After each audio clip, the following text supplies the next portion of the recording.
Check this out, guys. On day 2, I told you people are going to start copying this. Unsuccessful attempt, but I guarantee we're going to see more of this technique. Anyway, this is the action for day 2 of the Masters. Just remember, if you're looking for a discount to JudoTV, it's in the description. Also, I was at the judo gi maker Kozakura the other day, talking to them about selling their gis. So when I have all that set up, it'll be in the description of my videos, so check it out. Anyway, let's get into the action. Check out how long Nagase has this pistol grip for. You can see it right here. I didn't notice it at first, but I mean, that's a pretty clear pistol grip. Keeps it for a very long time. And Nagase on this day, I definitely think his strategy going out was to look more aggressive, get scores early, and be kind of a more positive, faster fighter. I think recently he's lost a few matches from just shidos, kind of looking a little bit passive. So I think he's trying to clear that issue up a little bit. So we'll talk about Nagase a little bit later in the video. First, we'll just get into some upsets. So this is Oyoshi Ken at under 73 going out in his first contest. And also Lombardo. This was a very slick counter by his opponent. Let's have a look at it again. I mean, that's really slick. And lastly, guys, before we get into the results and some incredible Ippons, Heidorov, he goes out here for having long hair. He didn't tie it up. I saw him competing with it tied up, but I don't think it's that bad of a length. He could totally compete like this, but the referees, I mean, they thought he wasn't keeping it together, and he gets a third shido here. Unfortunate. Alright, we'll switch things up today. We'll start off with some Ippons before we get into the results. So Angvari, here, I mean, he eye pokes Kohara, and it looks kind of bad. He did get talked to by the ref about it, bit of a stern warning. And then Kohara with the beautiful kosoto, double kosoto. So a little bit of revenge there. This one here, nice, Tani Otoshi, huge. That's a big one. Osoto Makikomi now by Turishishvili. Kataguruma here.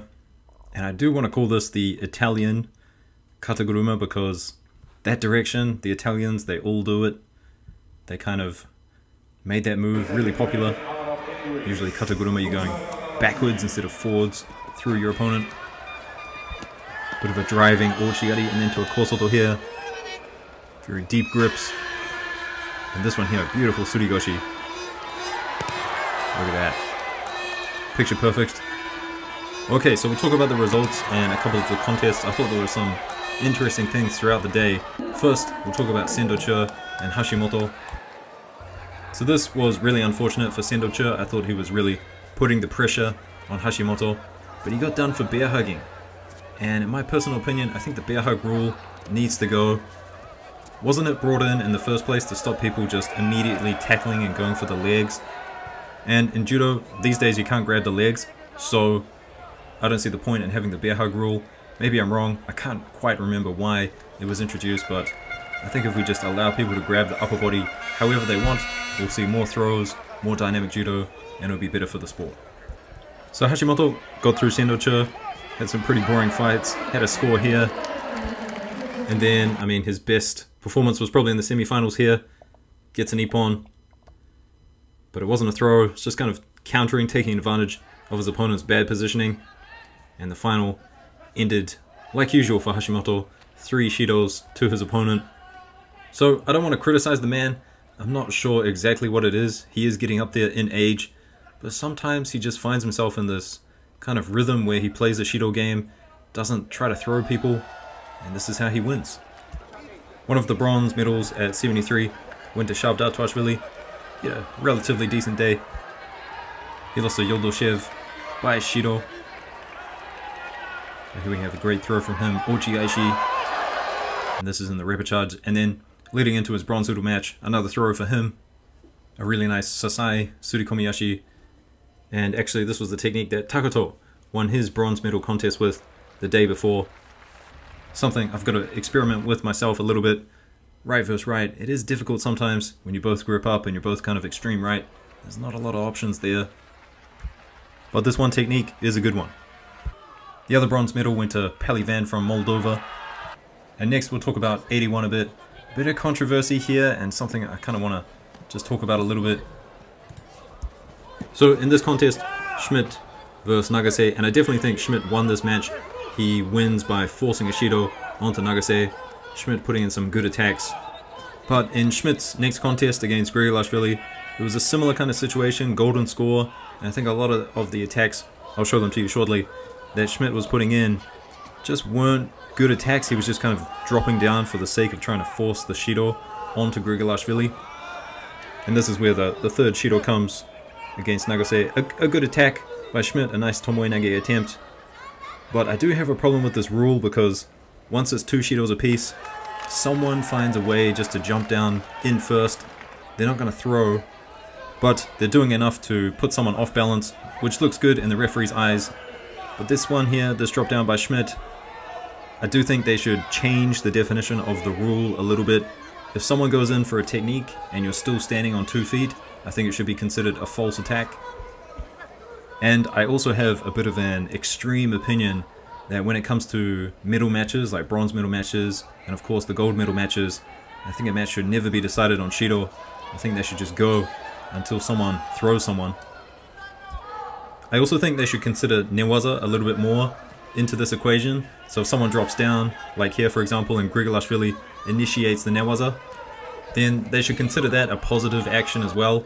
And then I think you're going to see more people attack Newaza, and more people make mistakes because they feel like they have to initiate the Newaza, and then the person on bottom kind of takes advantage of that situation.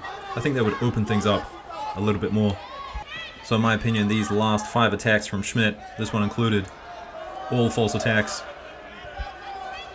This one here, false attack, and another one, false attack. So that's it for Grigolashvili. He gets a 3rd Shido here, and I definitely think this is not a good thing in the rule set right now. I mean, Schmidt, good job for him.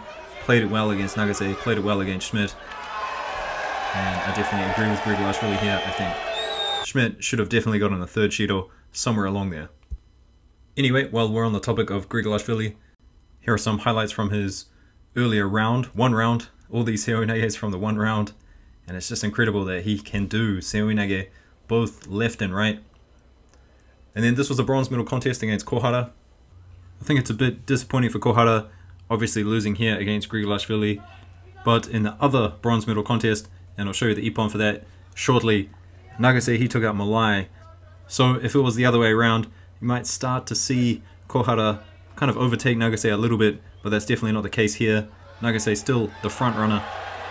And I definitely think he still should be. I mean, with Ippons like this against Malai, I mean, sometimes Nagase, he just pulls it out of the bag, has incredible Ippons, and other times, I mean, I think he's got some challenging matchups that he just needs to kind of figure out before heading into the Olympics. Also, I haven't mentioned him at all during this video yet, but Cass, he took gold. Still, obviously, a really high-level competitor at under 81s. And he does it in style in the finals against Schmidt. Schmidt couldn't do what he did to Grigolashvili, and Nagase gets thrown here for Wazari with a beautiful Tomoe Nage. At under 63, Takaichi, she took out Agebenu, which is an achievement in itself, deep into golden score. But then she ended up losing in the final to Fazliu from Kosovo, who also took out Horikawa. So taking out 2 Japanese, 1 in the semi, 1 in the final. Very, very impressive for such a small country. So bronze for Horikawa and bronze for Agebenu, and of course the silver for Takaichi. At under 70, we had Nizoi, and this is kind of an interesting fact, but over the last couple of years we've had this really tall guy coming to our dojo, really strong, from Tsukuba University, and his name is Nizoi, and I didn't put the 2 together, but he's actually Nizoi's brother, and we found this out just not too long ago. Anyway, can someone please tell me what happened in the semi-final against Van Dyke? Because, I mean, the referee here pointing to the head, but, I mean, I didn't see any head diving, or, I mean, what is it? I really don't get it. Please, someone, let me know in the comments. So Nizoi, unfortunately, taking bronze, and the other bronze going to Shevchenko, but it was really the story of Van Dyke demolishing some of her opponents, going all the way through to the finals and winning it. So that's it from me, guys. If you're still listening, make sure to like and subscribe, and I'll see you for the action on day 3. Peace!